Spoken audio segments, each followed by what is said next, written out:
I am Father Dion, a Catholic priest of the Military Ordinariate of the Philippines and a chaplain of the Philippine Army. And this is Salita ng Diyos, ang ating gabay.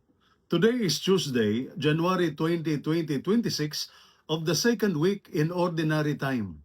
Today's scriptural readings remind us that God's standards are not the same as human standards. In today's first reading, taken from the first book of Samuel, chapter 16, verses 1 to 13, God sends Samuel to choose a new king.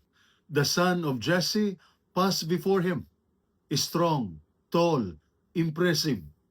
Naturally, Samuel thinks this must be one, but God corrects him. Do not judge from his appearance or his height. Not as man sees does God see. Man looks at the outward appearance, but the Lord looks at the heart.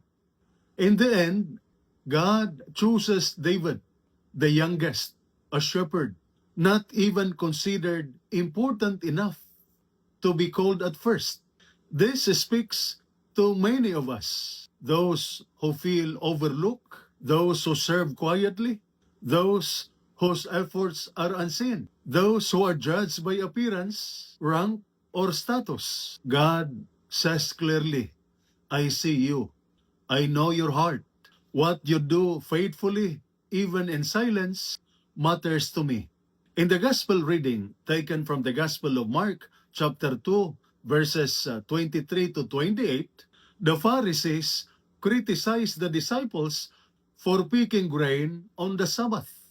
They focus on rules, not on people. Jesus responds, the Sabbath was made for man, not man for the Sabbath. In other words, God's law is meant to give life, not to crush people. Faith is meant to heal, not to burden.